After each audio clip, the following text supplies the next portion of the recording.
Hey, everybody. We're back here again with another episode of Frenemies. Through many dangerous toils and snares, DJ, we've already come. We've gotten rid of the internet problems, and we're going to get it going here. It's great to have our friend Bruce Smith with us today, former Temple catcher. Good to have you, Bruce. Good to be here, guys. And DJ, it's been an interesting week of baseball. We had the non-tender deadline there on the 2nd.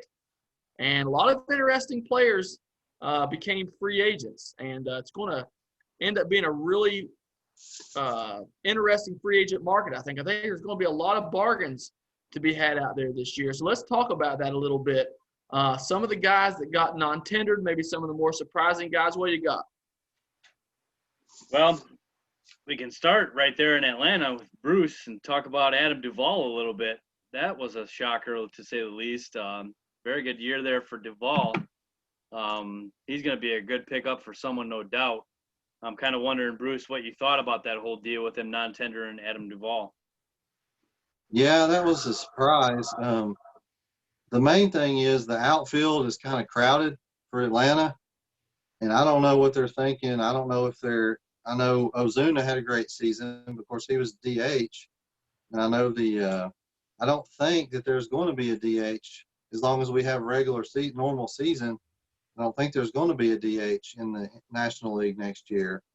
So I don't know if maybe they're letting him go so they can try to sign Ozuna. I don't know, because they could stick him in the outfield, but I'm not sure really. I was surprised because he did have a really good year, and I mean there was couple spots. I mean he really picked them up in a couple spots with his bat. Couple of home runs that really propelled him in a few games. Yeah, I agree. You know, I looked a little deeper at his numbers, and it seemed like Duvall may have been a little bit of a one-trick pony. Lots of power, low on base, low batting average. I wasn't sure about his defense. Was he a pretty good defender? He was okay. I mean, I would say he was good, but I wouldn't say he was great. Yeah. I mean, he's definitely replaceable as far as in the outfield. And I think that's you hit the nail on the head, I think, with him. So he was projected to make about $4 million this year. And I think the way the market's shaping up, there's going to be some guys that are bargains out there. And maybe one of those guys, DJ, could be David Dahl from Colorado. So that was kind of a surprising non-tender in a way. He had a great start to his career. So let's talk about that a little bit, DJ. What did you think about David Dahl getting non-tendered? David Dahl was the 10th pick in the 2012 draft. What a stud he was, to be honest with you, coming out of there. And with the Rockies, he's had, like you said, a very good beginning to his career. Showed plenty of promise with his time with the Rockies. A little bit of a surprise, though. I would have kept him, no doubt. I think he's legit, obviously helping when he hits in Colorado. He had a lot of nagging injuries that stayed persistent with him, though. He topped out at only 100 games played in 19, so that was one of the problems he's had so far. The 26-year-old appeared in 24 games this season, so he was hurt a lot of this year as well. He had a 470 OPS, down from 867 across 2016 to 2019. So down year this year. Must have cost him his job. They must have looked at it like, this guy's not playing full-time. He had a bad year, kind of time to move on from him. But I'm telling you, man, that's a good lefty bat to have. Somebody's going to pick him up and reap the rewards, I think. So David Dahl, man, that's a free agent out there. Going to be a good one, man. Yep. DJ, one of the biggest surprises for a lot of people was the Cubs non-tendering Schwarber. And we talked about the possibility of this a little bit on the last episode. I actually think this was a smart move by the Cubs. So talk about that a little bit. What do you think about Schwarber being non-tendered? Yeah, this was a tough one. I was actually sitting in bed about 10:30. I think it happened about 2 hours before then. I just hadn't heard yet. And it's tough, man. Schwarber, I'm going to talk a little bit more about it when I give the Cubs update. But this guy – we talked about one of the five are going to go for sure. And I thought he was probably third on the list of guys I would have guessed would have gone. But he ended up being number one, the first guy gone. And this is the beginning of the end for a lot of these guys, unfortunately. And what a hero, man. I mean, who comes back? Who in the world can come back from an ACL tear 6 months later and be a World Series hero?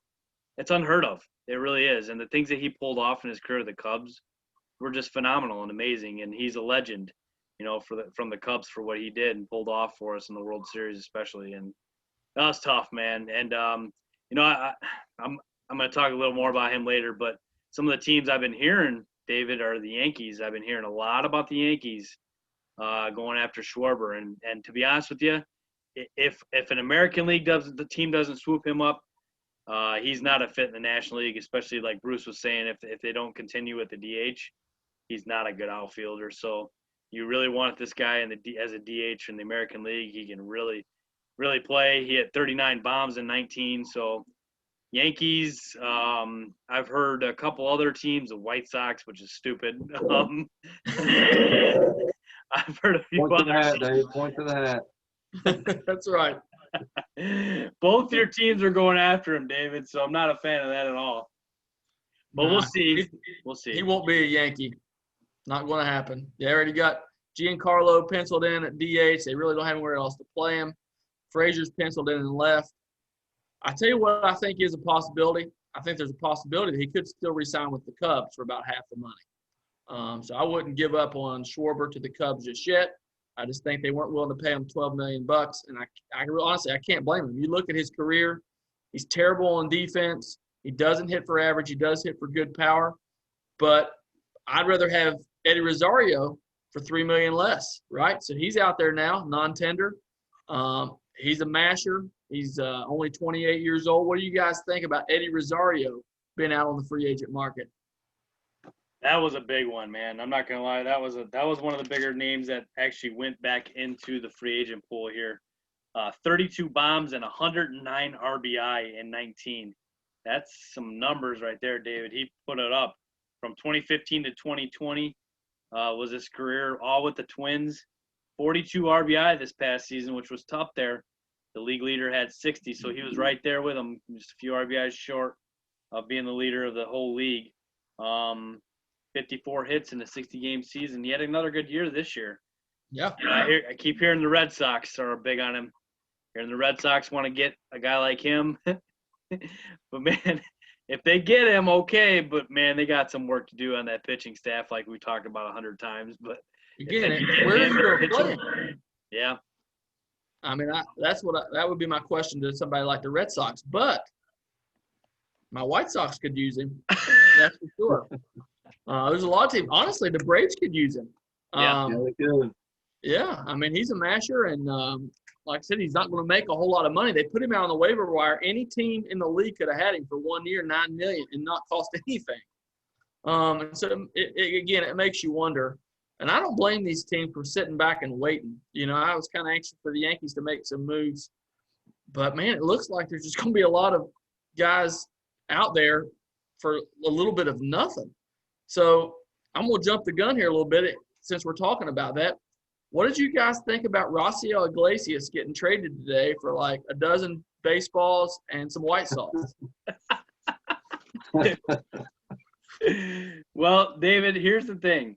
So I couldn't believe it. You were the one that broke that news to me, so I was kind of shocked, to be honest with you. I'm totally in on the Angels, as you know, and I think that they're taking the steps toward winning the AL West, buddy. They really are. They're setting themselves up. I believe they're going to go get a couple of starting pitchers. They always get one big bat in the offseason, so that's going to happen. But they stole him, man. They really did. I mean, I looked at this trade, and I was like, what in the world? Iglesias was 4-3 this year with a 2.74 ERA.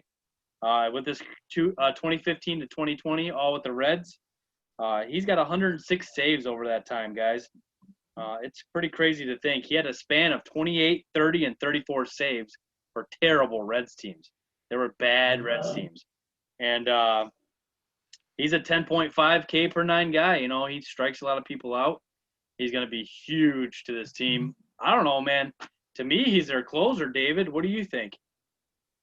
Oh, yeah. Yeah, there's no doubt. He's definitely they non-tendered Robles and Kenyon Middleton this week. That's two of the guys that got non-tendered. Robles winning the last year as their closer. So yeah, I think it's Iglesias. I think it's a super smart move by the Angels. They still need. I looked over the bullpen today. They still need a couple guys there too. I think the Angels could contend, but they're going to have to make some moves. DJ, we've talked about this. Their starting rotation is iffy. Although Dylan Bundy, was a big surprise to them this year, but they still need a couple good starters. Trevor Bauer would fit really nice there if they wanted to spend about $30 million on top of what they've already spent. So Angels are interesting, and I think this was a real sly move.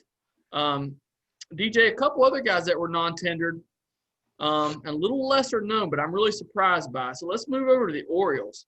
And Bruce, I'm not sure how much you follow the Orioles, but they non-tendered Renato Nunez and Hanser Alberto. And the weird thing to me is, DJ, both those guys weren't going to make big money. Alberto was going to make maybe $4 million. Renato Nunez, $2 million is what they were projecting him for. I don't know what's going on there, man. I know the Baltimore's not really a contender. They're probably looking to save some money. But those guys have been pretty steady contributors for the Orioles, so I don't really understand that one. I'm kind of shocked Renato Nunez got non-tendered. I missed that, David. That's a big one. That guy is mashed the last few years. Yeah. He's putting up some numbers, man. And like you said, $2 million for that guy, and you can't keep him around. Yeah. Oh, man. Yeah, I'm telling you, man, he's going to be a good fit for somebody on the cheap too, man. That guy can hit. He really can. To me, he's been like one of their best players the last 2 or 3 years here. And, wow, I did not know that one. I missed that one on the list, and so many guys came out. I think I was just shell-shocked from Schwarber and Almora and all that I just missed that one. But, yeah, he's a big bat. He can mash, man. And I'd love to see him in Cubby Blue, to be honest with you, but we're not going to spend too much money. But, yeah, he's a big, big piece of the puzzle for somebody. Yep. So last two guys we want to talk about here. DJ, talk about Carlos Rodon. You're there in Chicago. This is the guy that came up with a bunch of promise. Was it time for the White Sox to give up on Rodon? Yeah, I think it was. He's been battling so many injuries and just cannot stay on the field. And I think that the White Sox, to be honest with you, are kind of moving on because they've got other options that they're going to stick in there. This team's, unfortunately, they're just plugging in greater players. And I hope Rodon kind of just finds it, but time was up. Too many injuries. He's got a nasty slider from the left-hand side, which is really just nasty. And he was a really good college pitcher, as you guys, I'm sure, know. But just ran out of time, and it didn't surprise me at all. And, the other big guy to go from the White Sox was Nomar Mazara. He did not do very much this year for the White Sox either, and off he went. I think that they got more plans for some other guys. So I think that these two were just the guys that they tried out, and especially Mazara, and it didn't work out, and try to have Rodon come back off injury again, and didn't really work out. So neither of those moves surprised me at all. And, I don't know how Mazara is going to do. He can mash the ball. There's no doubt about it. But he's got a lot to work on. And Rodon, if he gets healthy, he's a pretty good pitcher, but that seems to be his problem. Yeah, I could totally see Rodon getting on with the team, maybe the Pirates, the Royals, the Orioles, somebody that needs pitching and resurrect his career, because I think the stuff is there. He had a couple good years before all the arm issues, and so I think the stuff is there. I could see him. Honestly, I wouldn't mind seeing the Yankees sign a guy like that. I don't think the Yankees have a lot of money to spend either, and if you could slot him in as your 4 or 5, the old Rodon, that would be pretty nice. We had some trades this week, guys, and a couple signings. So the first trade I want to talk about is, again, your Angels, DJ, Jose Iglesias. What did you think about the trade for Jose Iglesias? Well, the Angels are big on the guy's last name Iglesias here, I guess. So they got 2 of them this week. And, man, this is a steal. They lost Andrelton Simmons to free agency. They're probably not going to re-sign him, obviously, since they got Iglesias now. David, did you realize, man, I looked his numbers up. He hit 373 this year. And I know he didn't play every game. I know everything was shortened this year. And he only had 150 plate appearances this year. So it wasn't as much as everybody, but he played a lot of games this year, and that's a pretty legit average. And he's always been really good with the glove. And they were talking about how they're trying to piece in some guys here on defense, especially to go behind some pitching they're going to go get, and we'll see. We'll see. You need a good defensive shortstop, and this guy's hit his whole career. He really has. I looked his numbers up. He's not bad at all as far as his hitting goes. 278 career batting average, and just that's pretty good for a shortstop. Shortstops don't tend to hit for high average, no more for their gloves a lot of times, but he's been a good player and a really good defender over the years, and this is a good move for them. Kind of sneaky, to be honest with you. Simmons, they knew was gone, and they plugged him right in, and I think it's a good move. I agree. I think he's Andrelton Simmons for a lot cheaper. The last projection I saw, which is going to all change, had Simmons getting $12 million. I'll take Iglesias for $3 million. That's what he's making this year. So wow. I think it was a very shrewd move on their part. I think the Angels are going to start getting crowded with big contracts, to be honest with you. And so I think it was really smart of them to plug this hole the way they did. They've got plenty of hitting. So I think this was a real smart move. DJ, there was a free agent signing this week for your Dodgers, your boy Corey Knebel. What did you think about that one? So this one reminds me a lot of Blake Trinan, doesn't it?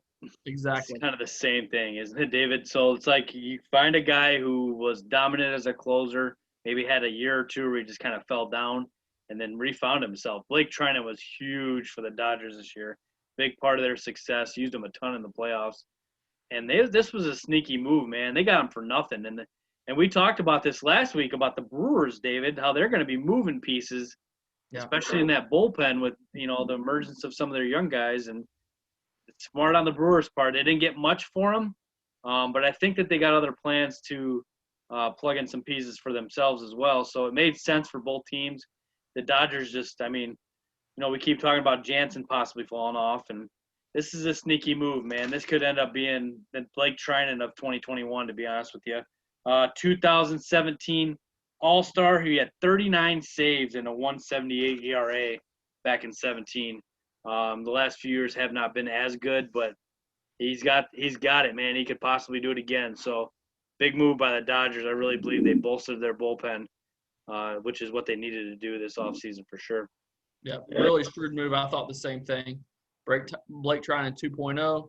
If it doesn't work out, they don't have a lot invested. And if it does work out, it's a total win for them. So it's a great move on their part. Guys, let's talk about – so Wednesday, the All-MLB team is going to be picked. And so I really look forward to this. I feel like there might be some arguments here. And, Bruce, I don't know, did you have a chance to look over any of this at all? I looked about a little bit today on my lunch break, but I didn't get to look at it a whole lot. That's all right.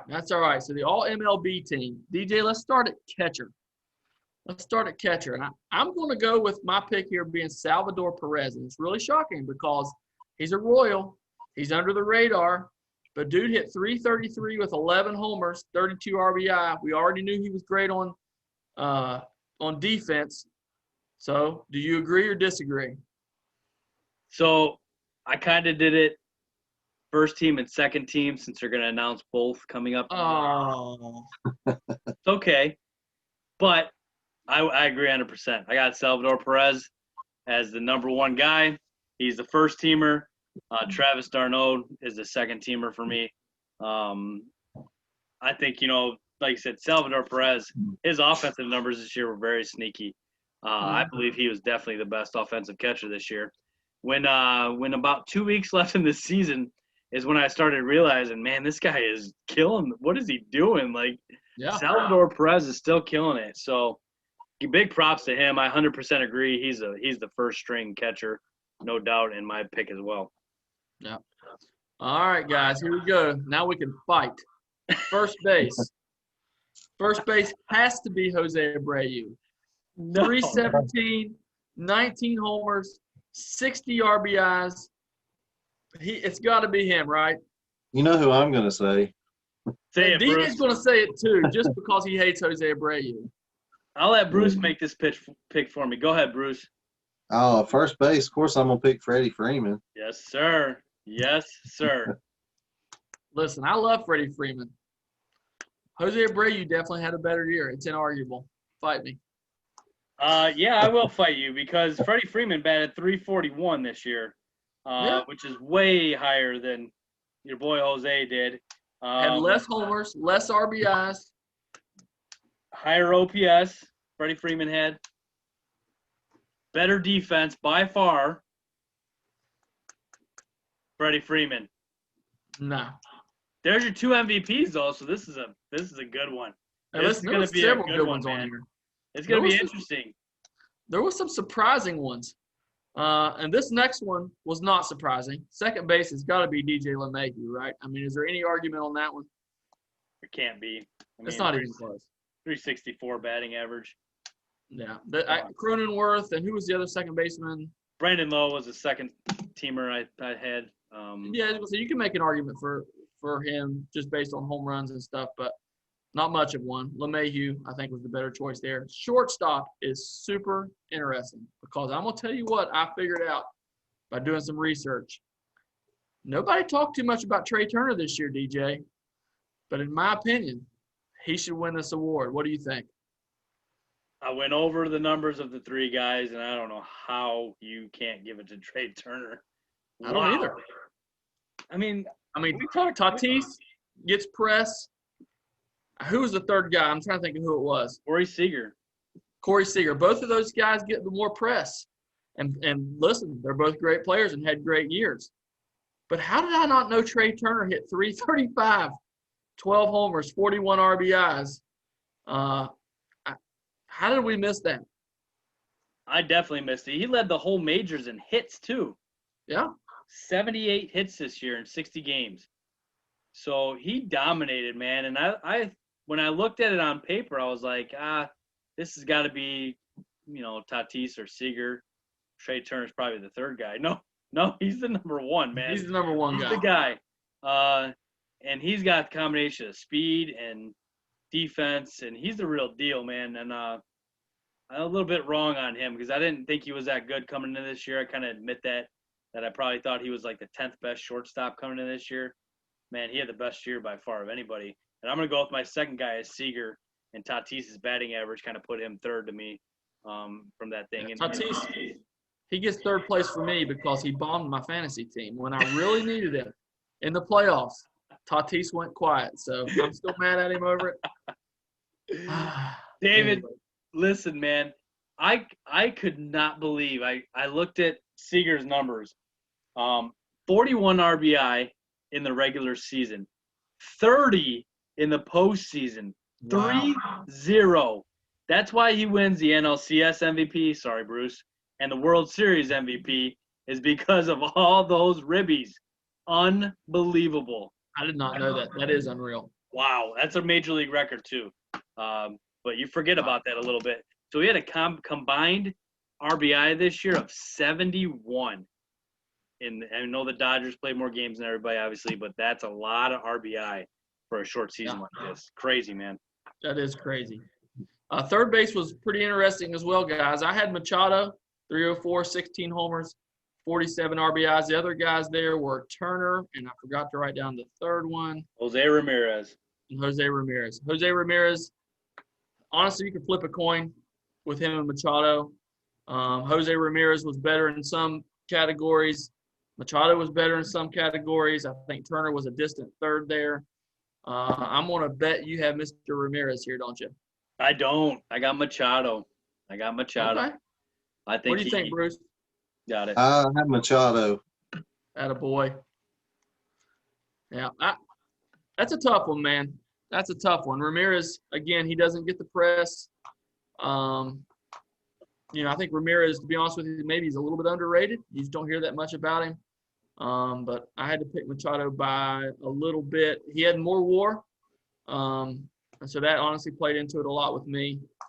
And plays in a better lineup, which honestly, helps his stats and stuff. So you got to take that into account as well.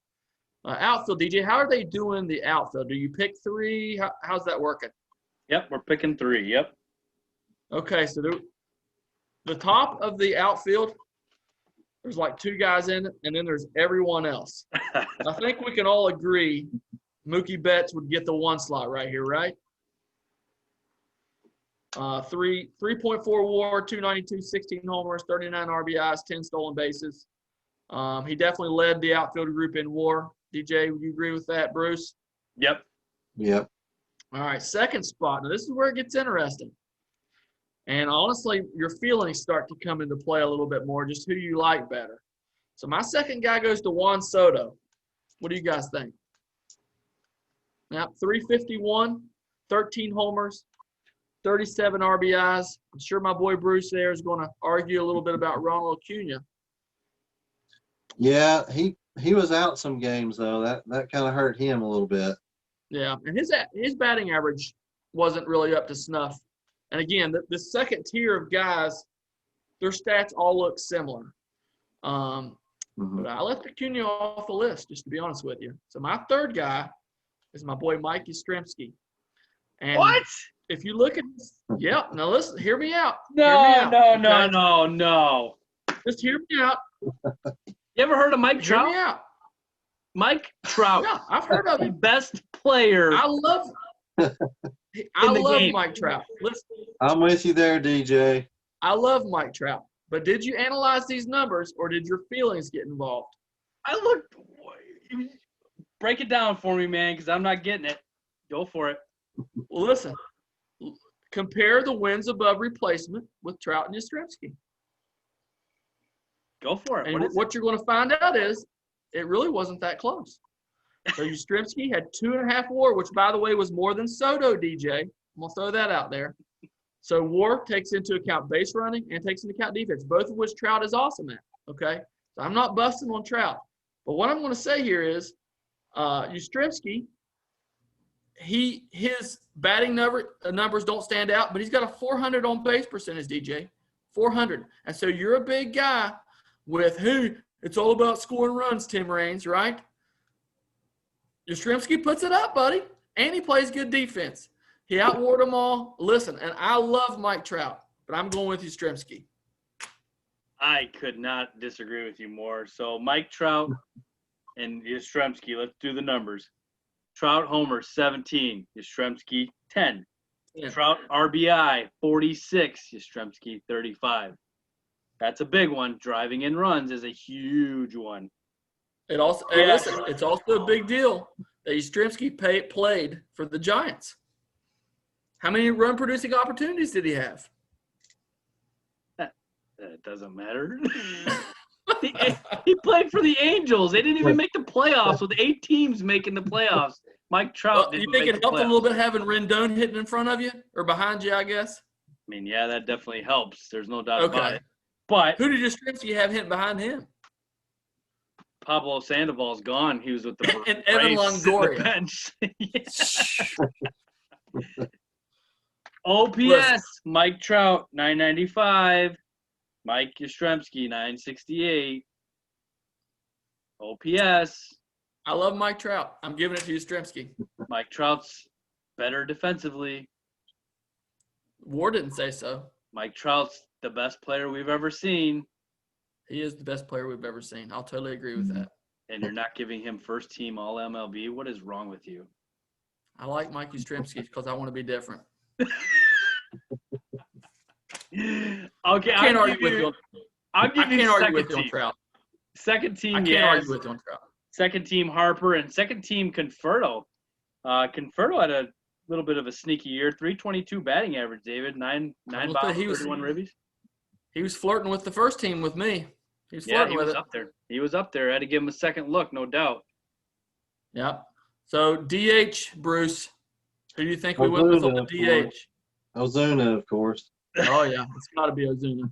2.3 WAR, hit 338, 18 homers, 56 RBIs, 1.067 on the OPS. He was a stud. It wasn't particularly close, although the Twins guy, I can't think of his name right now for some reason. He had a great year. Cruz. Nelson Cruz. I couldn't think of his first name. He had a great year. Third guy was Brantley, also had a great year. But Ozuna was definitely a step ahead of all of them. So starting pitcher, DJ, this was pretty easy, I thought. It's got to be Bieber, right? Well, Did you do a 5-man rotation? Because that's what they're doing on the LMLB team. They get a 5-man did not. rotation and 2 I did relievers. not. Okay. My reliever was Devin Williams, my number 1 reliever, I guess you would say. Oh, my goodness. Stop it. DJ. Stop it. This is as dumb as my Yastrzemski pick. You arguing with this? And here's Stop why. it. You give it to 33. Now listen to me. .33 ERA. Of the group of relievers that were there, he had more Ks than all of them, and it wasn't even close. It wasn't even close. How do you argue with that?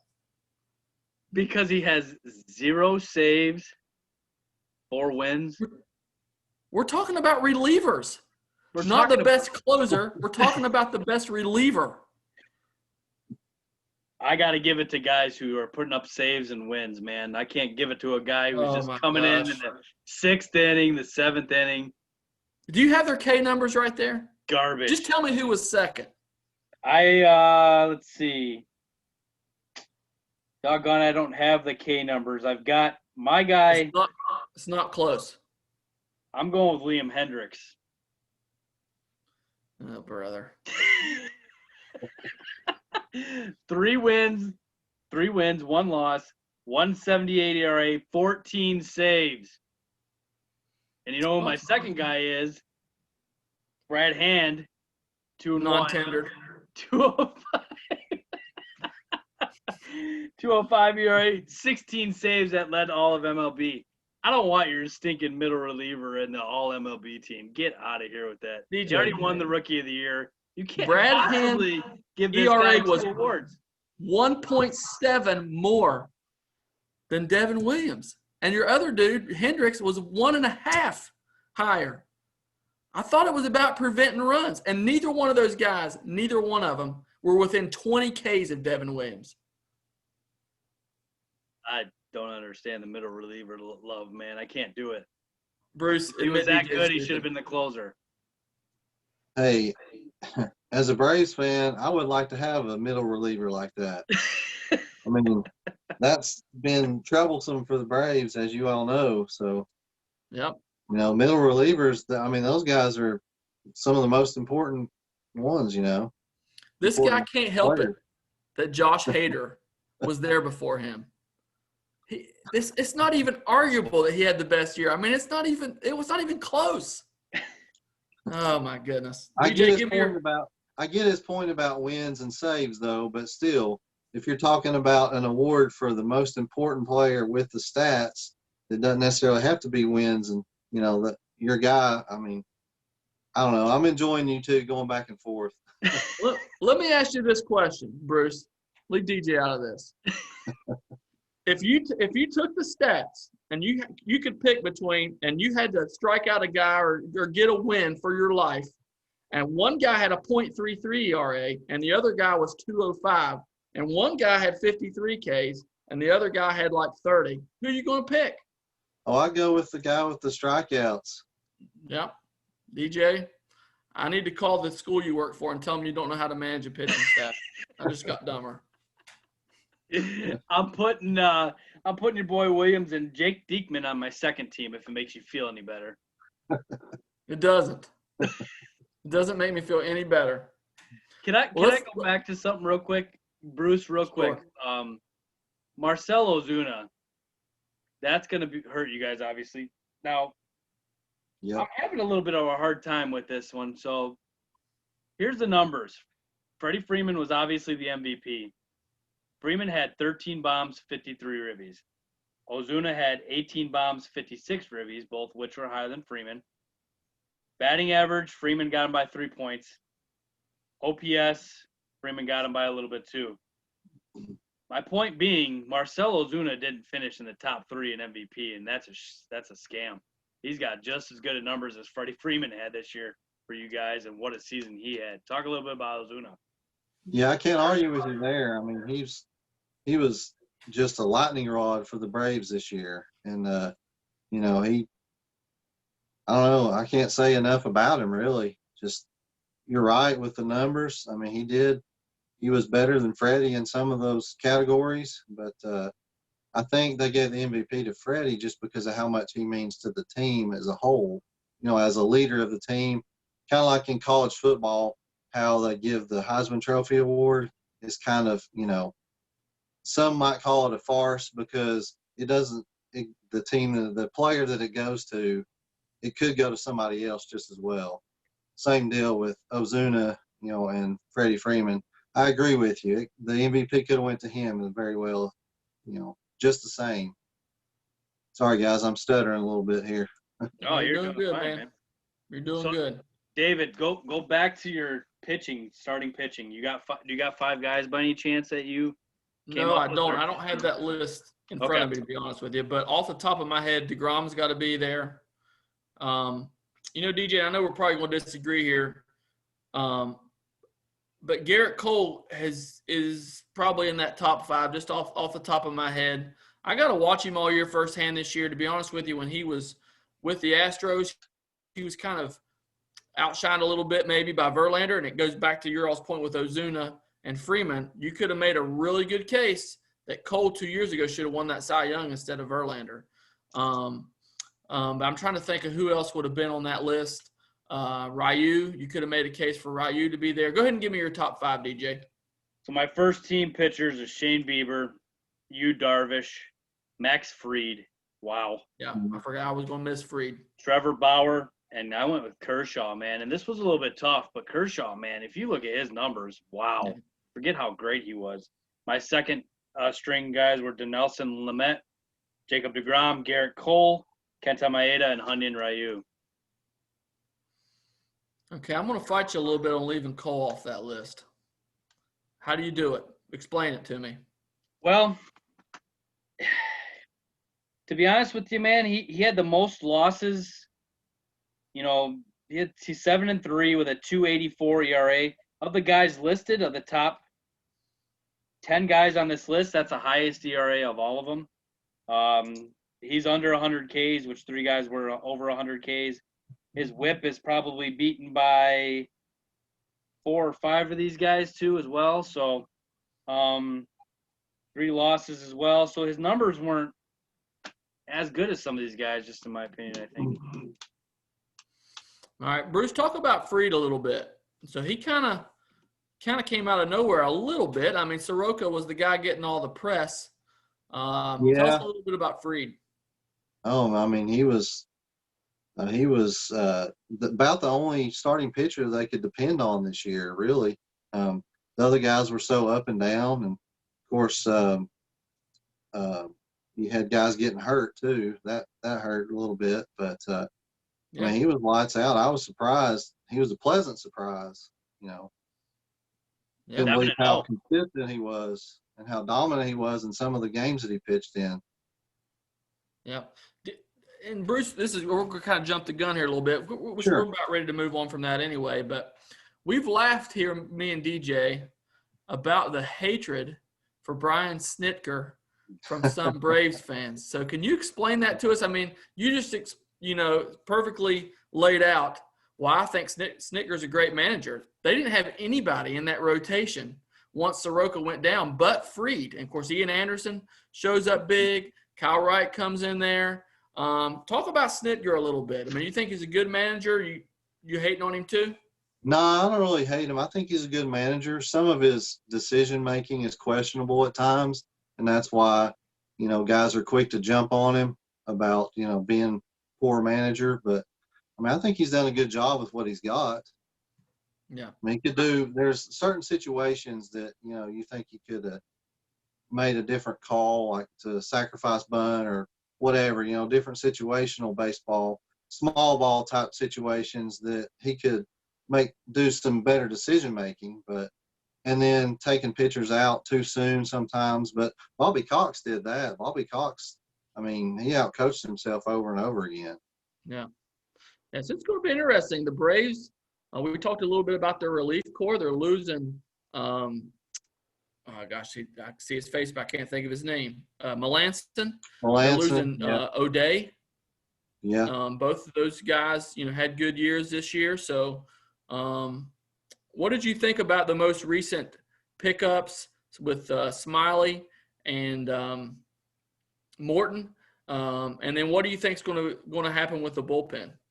Yeah, honestly, I don't know a whole lot about those guys. I'm hoping that they'll come in and do something. They'll make an impact, hopefully, to kind of shore it up a little bit. I know they signed Luke Jackson again to a 1-year deal. Of course, he's a reliever. Sometimes he started a time or two, but he's mainly a reliever. They signed him to a 1-year deal.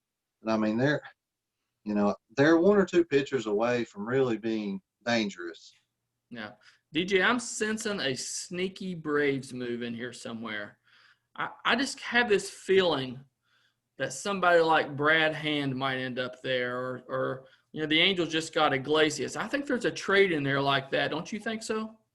They have to. I mean, like you said, Melanson's gone, O'Day's gone. They got to get that relief. Need a closer. Yeah, they do. They really need a closer. And guys, I think the market this year for relievers is going to go fast, and it's already starting to go fast. Guys are trying to, teams are starting to patch their bullpens up before anything, which is kind of crazy to think, is that everybody's pushing for relievers right now, and all the position players are kind of just sitting back right now, and they're not signing, and they're not, jumping the gun on those guys. But those relievers are going right now, and every team needs them, and we see in the playoffs how important they really are, and be interesting to see what the Braves do, no doubt. Yeah, pitching wins championships for sure. Yeah. And DJ, one free agent signing we jumped over was with the Mets, Trevor May. So Brad Hand gets non-tendered. You could have had him for $10 million for 1 year, and the Mets instead went with Trevor May 2 years, $15.5 million. So what do you think about that signing? Trevor May has the largest whiff rate among relievers. 43% whiff rate, swing and misses on every pitch he throws. That's crazy, man. Almost half the pitches he throws are swing and miss. That's unreal. That's a 12.9 increase from 2019. That's the next guy that's even close is Richard Rodriguez at 36%. So he's 6% above Rodriguez there. The Mets made a sneaky move there, David. I love this move. I'm not going to lie to you. That guy is intimidating on the mound. We talk about a presence on the mound. You have to go out there with a presence, because if you don't look the part or do the thing right, you're gonna, that's part of it. With all these closers, they have to look the part. They have to be intimidating. He's intimidating, man. He definitely is. And this bullpen with Barnes and Betances and Brad Brock and Edwin Diaz, Julius Familia, now Trevor May, man, that's sneaky good right there. It really is. And these guys needed bullpen help. They got one as well. Teams are loading up on relievers, man, and the Mets are going to make a ton of moves this offseason. This is just the beginning of a lot. They have a lot of money to spend, so very good move on their part. Yep. I wonder if they jumped the gun a little bit, DJ. Like we were talking, the reliever market, it's kind of weird, Of course, I was reading something today that says, well, if you thought you could have Trevor May and it saved you $2 million, is he worth losing over $2 million is basically what they were saying. And so I understand a little bit, but Trevor May's been really homer prone. And so it just makes me wonder if they didn't jump the gun a little bit. But if they thought this was going to push them over, I don't blame them for going ahead and spending the extra money and winning now. So transition a little bit, Bruce. You played with us 2000 into 2001. Talk about your baseball career a little bit, man. Talk about high school and what brought you to Temple, and we'll go from there. Sure. Yeah, my high school, I played at Temple Baptist Academy. That's where the Crown College is, the Christian college. It was the high school there. I played baseball there since 8th grade all the way through 12th grade, which it wasn't, the greatest competition. We didn't have a whole lot we did play against public schools in the area because there wasn't a lot of Christian schools that had teams. And, it was okay. Wasn't the greatest competition, but I was all state, all conference, stuff like that. But in summer ball, I played with some traveling teams. Well, I say traveling teams, tournament teams. They go to different tournaments and play. I played with my freshman year, after my freshman year, the summer, I played with the high school that's real close there to Temple Baptist Academy. Is Powell High School. I played with basically their JV team. We played tournament ball, and then the next year I played with the team, Paul's High School, which is close to where I live. I was actually enrolled to go to that school the next year because I wanted to play baseball. I had a good good program. They sent players to eventually to D1. They started out, most of them went through junior colleges or community colleges, but eventually went to D1. So I wanted to go play for that program. And I played with their summer ball team. And I was catching for one pitcher, buddy of mine. He wanted me to be his catcher, and that was like every fourth game. And I played, and I started in right field. And the team I was playing for, it was, like I said, it was basically the JV team for Halls High School. And the coach for the high school team came to the guy that was coaching our team, whose son was on our team, and he told him, he said, "Hey, I've got these 3 guys that I want you to put on your team and play them every single game, or your son won't see the field next year." So basically politics came into play, and that moved me to the bench. I didn't get to play anymore because one of the guys was a catcher and the other one was outfielder, 2 of the 3. And so that put me on the bench, and my dad, had words with their coach. And of course the coach, I mean, I can't blame him. He used his son as leverage, but basically I was going to play for them and ended up, I just stayed at Temple Baptist Academy through my senior year. And then how I came to go to TTU was the state basketball competition. The tournament was always played at TTU. So I was familiar with TTU there. And my senior year, I went and talked to Coach Hall in his office because it was like, I don't know, it was like they had it as where you could go in there and get snacks and stuff. I don't know what it was, like a hospitality room or something, but it was Coach Hall's office.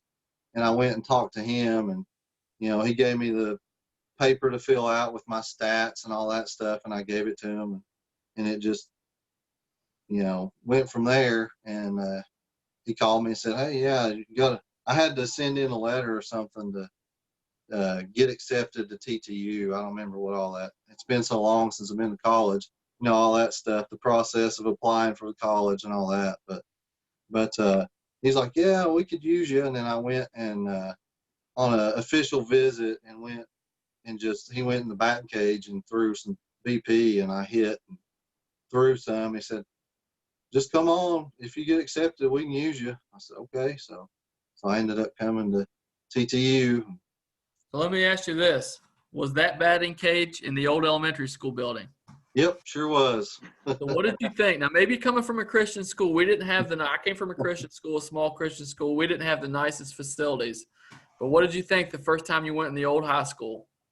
I thought it was kind of janky. Like, what in the world? What are we doing? We've laughed about this before, but my only experience at Temple was going to a game at Engle. And so I just thought, man, if you come to this school, like, you've made it. And so the first time I went to Avondale, it was like, whoa, what is going on? And then to have BP in that old high school, that was pretty hilarious too. Back then, the mound was upstairs, and you're basically throwing in a hallway. And I just remember throwing up there and thinking, man, what in the world am I doing up here in this hallway up here? You got to climb over pews and stuff to get up here. But we had a lot of great times in there. One of these days, DJ, we've talked about this. We got to get Josh Anderson on here. We need to talk about the time he took BP naked up there on the stage. That was one of the funniest things that ever happened at Tennessee Temple. Bruce, do you have any funny stories? You were there a year. You got anything that comes to mind, some funny things that happened? I don't remember too many funny things, but, it kind of goes back to what I was talking about before we actually started recording the episode, where I had basically I had 1 foot there and 1 foot back home because I was chasing girls. So I was a little bit detached. I mean, I had some guys, you guys and some other guys that I would talk to and hang out with, but I was kind of detached. So there wasn't a whole lot of funny stuff, just mainly stuff that's, not safe for to stay on here. But I guess one funny thing was that being a freshman, I was the guy that everybody went to. I was the one that went and bought everybody's dip for them. Like they all came to me like, That's "Here, go actually a buy the great dip." story. I was the dip runner. So yeah. But Bruce, I guess the funny story kind of as a whole is I remember DJ just every chance he got giving Robert Hall a hard time about anything and everything. It didn't matter what it was. He was cracking on him over something. That's funny. That's actually really funny. You brought back a couple memories today through text, Bruce. I do remember when you hit that what would have been a bomb against West Georgia. Yeah, it was West Georgia. It was the second game of the doubleheader. The first one we just upset them. I think was Ben Foster was pitching that game. I think. Probably so. And we beat them by, was it like 4-3 or something like that? 7-5. Yep. 7-5. Okay, nice. Yep. But that second game, they came back and they just drilled us. Yeah. I mean, I think they hit like 5 or 6 home runs over the right field wall. Oh yeah. But in the last inning, Coach Hall was like, "Yeah, might as well let some of you guys get a chance." So I got to, bat. I think there was only 1 out, and I mean it was their closer. The guy was in there just getting some work in because he didn't get to pitch in the first game, so they just threw him in there, and he was throwing heat. He threw me a fastball. I mean, I jacked it. I mean, it was awesome. It felt great off the bat, and then for some reason center fielder was playing 400 feet deep. I don't know why. I know it's kind of, that outfield was deceiving because of how deep it was without the temporary fence. Yeah. But the guy made a catch kind of over his shoulder. And, as soon as it went off the bat, everybody was like, "Yeah," because, they thought I'd hit one over his head. But no. So you also mentioned one of my favorite memories at Temple. And I actually looked this guy up, DJ, just because today. But we talked about this on air a little bit. So we played Tennessee Tech one year, and we were getting beat so bad. The coach comes over and says, "Hey, I'm going to bring this outfielder up. He's never pitched." Mm-hmm. And they had a gun on him. I saw it. He was throwing in the low to mid 90s. And Bruce, you reminded me, you took one in the leg or something, didn't you? Yeah, I took one in the leg. It was kind of in the thigh. I had a bruise for like 2 weeks from it. I couldn't. They had to bring in a pinch runner for me because I couldn't run the bases. Of course, it didn't really matter because the next 2 guys struck out. But I got a funny story about Tennessee Tech too. Probably not the same game, but one of those games that we got thumped by Tennessee Tech, I basically went up in the 9th inning and was like, "Coach Hall, let me hit, man. Come on. I mean, I'm the ball shagger. I know I'm not ready for this." And they had some lefty in there, and I've never been able to hit a lefty very well. That movement, way just always tormented me. And I just remember him throwing the first pitch, and I'm not even sure if I saw it. It was just kind of like, whoa, what just happened? And anyway, I ended up grounding out. I was just so happy I didn't strike out. It was a miracle. I stuck my bat out, grounded out to the first baseman. But anyway, that was the time Coach Hall let me hit against Tennessee Tech. It was interesting. But Bruce, I wish you'd have stuck around, buddy. We definitely could have used you those years after that, We had Hoobie 2 years after that. The year after you left, we had Mike Jenkins. And Hoobie on the last episode talked about having to catch both ends of double headers. I think he talked about pitching or catching 3 games at one point. So I wish you could have stuck around, man. It was awesome to get to know you that 1 year there, and it would have been awesome to have you, the years after. And you talked about, again, through text, you played at Roane State the next year. Is that right? yeah, well, I didn't play. I played summer ball with Roane State because the guy that I worked with, he played for Roane State, and I showed up to work wearing my TTU stuff, and he's like, "Hey, we played you guys in spring ball." I said, "Yeah, I remember that." So he's like, "Hey, why don't you come play summer ball with us?" So I went and played summer ball with them, and their coach actually invited me. He said, "Hey, if you come to Rome State this year, I got a spot for you on the team." Now, I don't know, how much I would have played. I have no idea, but I ended up not going because there was once again a girl that I was dating. She ended up going to Rome State, and things didn't work out between us. I'm like, I'm not going there because she's going there. So, I mean, just dumb decisions, but you live Hey, and you learn. we've all made them, man. We've all made them. Number 23 was your number in college for when you were at Yes, it Temple. was. You were Yeah. 6'1". I remember, man, this big old tall guy coming on the team here. And talk for a second what it was like to be a catcher with Brian Howard. Man, that guy, he was good. You guys said he's a nutcase. That's what you guys tell me anyway. I know you guys talked to him. I don't know that the guy liked me that much. Him and Casey, I don't think they really cared for me, but I don't know. It doesn't really matter. But That's just how they were. Hey, listen, when you're a freshman and you were coming in with that group of guys, you were just going to take it on the chin for a little bit. It wasn't personal. Am I right, DJ? Yep. I do know though that Howard would always, since I was the warm up catcher, I was bullpen catcher, so I was always warming up whoever the starter was, and Howard would always come to me, "Hey, how's this stuff today? Is this curveball working today?" And of course, with Swor, every once in a while he would be like, "Hey, is this knuckleball working, or is it, is it all over the place still?" Mostly all over the place. And Hey, Jenkins, I do have a funny story. Well, not really, it wasn't really funny, but we played. You remember playing North Georgia? North Yeah. Georgia. We were supposed to play them at home, and then it came like a torrential rain, and then they rescheduled it, and we ended up hopping in the vans and going to their place. And we played a doubleheader, and it was late.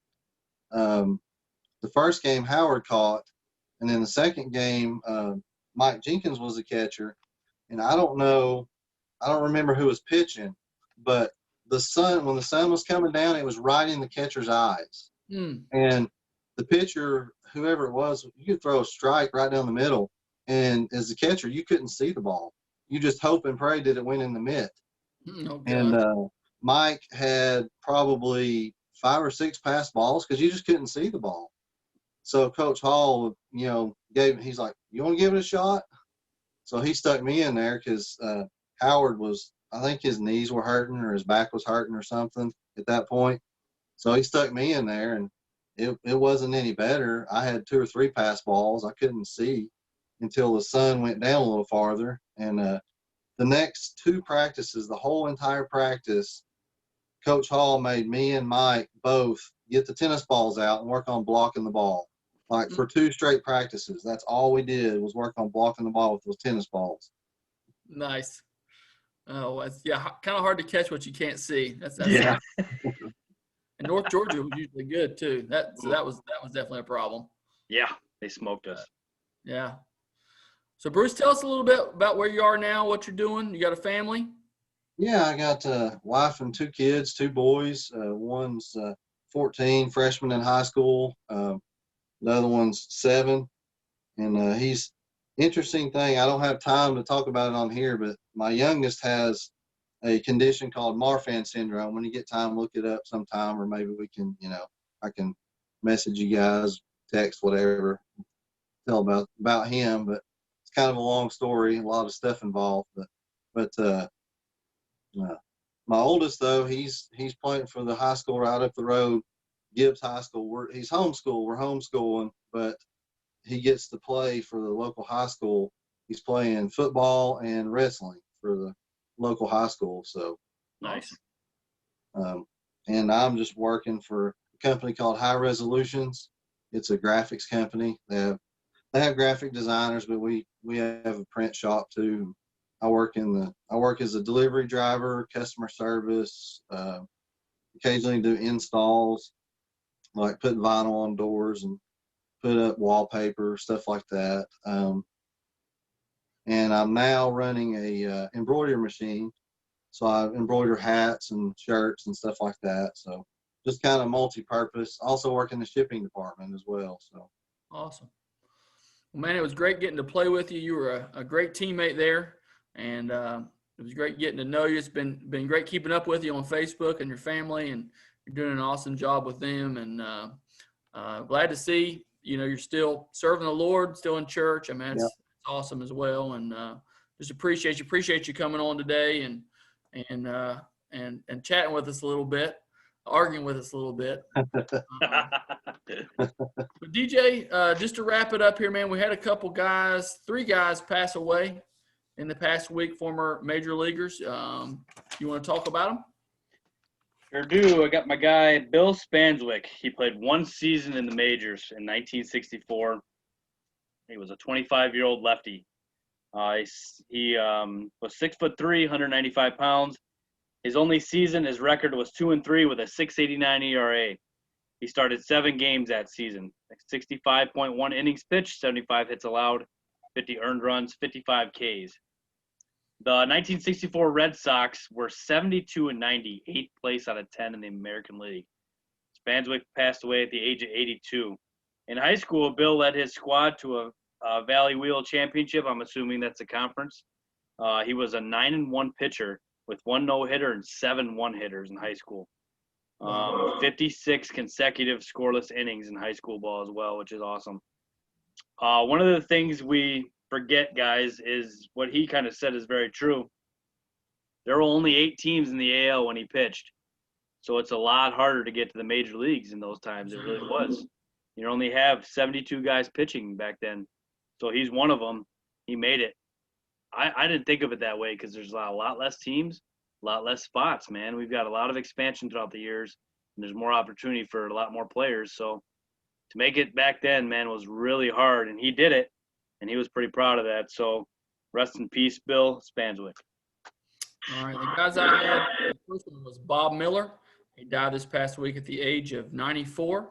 He played from 49 to 58 with the Phillies. He was a member of the 1950 Whiz Kids team, which won the NL pennant, only the second time that Philadelphia had done that. He attended Detroit Mercy University, and actually after he got done playing, he ended up coaching there from 1965 to 2000, DJ. Wow. Long time. He won 896 games, ended up being elected to the Michigan Sports Hall of Fame in 1979. Overall, he had a 42-42 record in the big leagues, 3.96 ERA, 15 saves. He was second in the 1950 Rookie of the Year voting. So it sounds like he was a great player, but even a greater manager there all those years. There, I guess it'd be 35 years coaching there at Detroit Mercy. So great career. I'm sure he influenced a lot of lives, having coached that long, coached a lot of players. And the second guy I had was Tommy Sant. He was born in Brooklyn, New York, selected in the second round of the 69 draft by Oakland. He played in the 75 and 76 seasons, playing shortstop, second base, and third. Not a big hitter, batted .209. He was kind of a role player.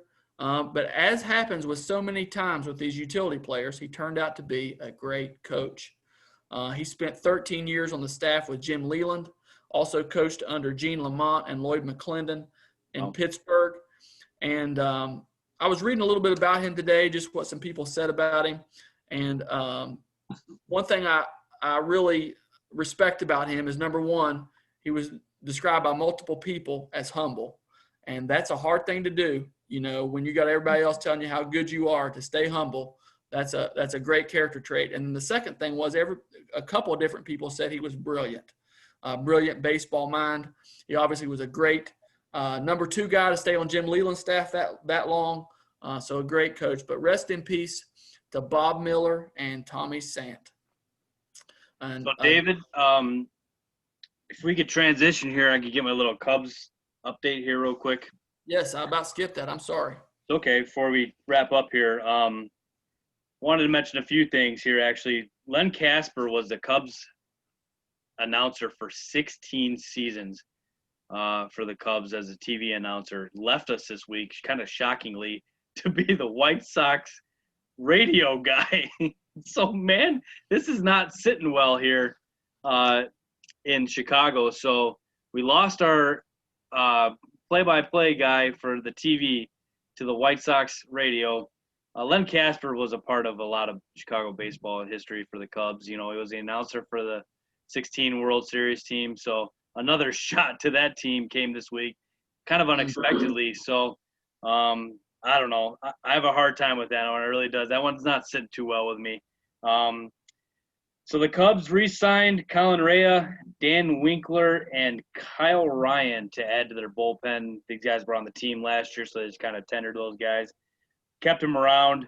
Of those guys, Kyle Ryan's probably the best, a 5.17 ERA, one save last year, but he's left-handed, so he's pretty good specialist lefty-wise. He does get hit by righties pretty bad, so with the 3 batter minimum, sometimes those numbers got skewed because he faced a lot of righties when he's a lefty specialist. So that's going to come into effect a little bit for lefties, David, is they're going to face more righties now that they got to face 3 batter minimum, and those lefty specialist numbers are going to go up a little bit because of that. So Dan Winkler had a 2.95 ERA last year, so added a few pieces to the bullpen. They also claimed Robert Stock off waivers in a minor move from the Red Sox, a 31-year-old journeyman who throws about 97, so could be added to the mix here soon. Just a little bit minor move there. But I just want to talk for a second. Non-tenured Albert Almora, Kyle Schwarber, and Jose Martinez. All 3 outfielders, and we also lost Billy Hamilton to free agency. So we've lost 4 outfielders last week. So you know that, we got Ian Happ and Jason Hayward. But after that, man, we got some holes to fill in the outfield now. So Kyle Schwarber, I'm telling you, this one hurt. So I talked about it a little bit at the beginning, but Almora had a big base running in the 2016 World Series, scored a huge run. Like me and Bruce were talking about earlier, him coming up through the A-ball, I got to see him and Bruce in Double-A. This guy was legit, man, and he was a Cub from 16. He came up that season when we won the World Series and was a part of that team as well. His defense is phenomenal. He's going to help somebody defensively. I hope he finds it offensively. He struggled a little bit the last few years. But I talked last week, David, about us trading him, remember? I thought he was going to be trade bait, and he ended up just non-tendering and not getting anything for him. So I was hoping to get a 4 or 5 starter or some relief help out of him, but they didn't want to give him the money and trade him, so they just kind of let him go. So that was a little bit tough to swallow this week, man. It was, and I'm not sure they're done, David. That's scary. I think, just because they signed Bryant doesn't mean they can't still trade him. They might have just locked him up to trade him. So we'll see how it goes. They've got 4 of the 5 left, but it's possible one more of those guys still will move. But Kyle Schwarber in 2019, 38 bombs and 92 ribbies. So he can mash. And his batting average is misleading. But, guys, he had a 339 on-base percentage in 19. So he walks a ton. That's one thing he does. He walks a lot. So he hits home runs and he walks. That's pretty much his game. In the 2016 World Series, he batted .412 with a 500 on-base percentage off of an ACL tear 6 months earlier. So unbelievable. Just those guys, too. It's tough to see them both go, especially Schwarber. And I don't know. I just wanted to kind of bring that up a little bit here. The Cubs have got a lot of holes to fill. They've got a lot of free agents now. I just counted. They lost 14 guys due to free agency when you add the non-tender guys. So they've got a lot of holes to fill, man. So this is going to be a tricky offseason, and it's just begun, but it hurt this week, man. It really did. And I got a feeling it's only going to hurt a little bit more until we go to spring training, and I just don't see him doing very much, David. It's kind of unfortunate. Well, the good news for the Cubs is, like the Cubs, there are some bargains to be had. We've talked about it. Some guys are going to go for cheap. So I think the Cubs, man, they might be all right in all this. Again, Schwarber did not have a good year last year, and they still competed. Almora didn't do really anything for him last year. They still competed. So I wouldn't give up on my Cubs just yet. Quick Yankee update. The big news of the week was they did tender a contract to Gary Sanchez. I told you I was real conflicted about this. I'm not a Gary Sanchez fan. I get what they're doing here. You know, for $6 million, where can you find a catcher that hits 34 homers? There's not very many of them out there, but I'm just kind of tired of the charade, just to be honest with you. He's not a good catcher. They don't have anywhere to DH him. So maybe this is trade bait. Maybe he's, you know, this is his last year to prove it. I just would have liked to have seen them try to upgrade the defense in that position because we have enough bats. They non-tendered Jonathan Holder. He's been around for about 4 years as a reliever, but he was kind of one of the up and down guys, so that shouldn't hurt. But that's pretty much it for the Yankees at this point. They're been connected to a lot of different people. I don't buy the Kyle Schwarber. I don't buy Michael Brantley. That was one that they were rumored to be interested in today. I don't buy any of that because unless they were to trade Clint Frazier, which to me would be stupid at this point. But you know, who knows? Cashman is known to make the moves out of nowhere. So we'll see. Maybe Frazier's going to be a starting pitcher and somebody like Brantley's in left field. I'm not sure, but we'll see. It's definitely interesting, getting more interesting by the day. Everything I'm hearing, DJ says that the free agent market's going to be slow. A lot of these guys aren't going to get signed until right up until spring training, and I could definitely see that happening, to be honest with you. So, guys, we usually start with a commercial for the white sauce. So, Bruce, give us a parting white sauce commercial. White sauce, it should be world renowned by now. Coach Hall's white sauce, Alabama white sauce. Put it on any barbecue, any meat. Just, it's the best stuff you ever taste. Yep. I'm placing my reorder in the morning, DJ. Got to get it done. So get Tell you some everybody how you can do it. How can you do that? Where do you order it from? whitesauce.org or on Facebook. If you just search white sauce on Facebook, you won't be sorry. Get you some white sauce. Talk to you if you got some local grocery stores out there. Talk to them about putting the white sauce in it. Coach Hall can help you with that. And like I said, you won't be sorry. But with all that said, guys, it's time to wrap it up unless you guys have anything else. Bruce, it was great seeing you again, buddy. We hope to have you again on here sometime. Absolutely. Tune in next week. DJ, what we got going on next week, buddy? So next week we are going to have a special show, David. I got former AAA pitcher Preston Larison to join the show next week, so that'll be a lot of fun. Awesome.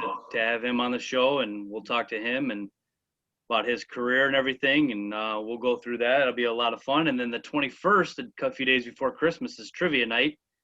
Bruce, I'm not sure if you've seen the first trivia night where I came back in the bottom of the 9th inning and scored a walk-off trivia question win over David here for the victory. So it's 1-0 me, and we'll have a trivia night right there before Christmas, and we'll have a lot of fun.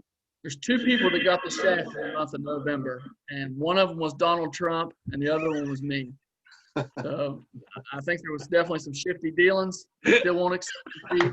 I went ahead and took my punishment, but I'm not going to accept it. So we'll see about that, DJ. Well, Bruce, man, I appreciate you coming on tonight, bud. And like I said before, we wish you would have stuck around a lot longer than you did. But the year that we did get to hang out, man, you were always a real nice guy and a great teammate. And we were more than happy to have you as a teammate that year, man. So thanks for coming on the show. We appreciate everything you've done, buddy. Thanks, guys. All right, guys. It's good to see you. Tune in next week.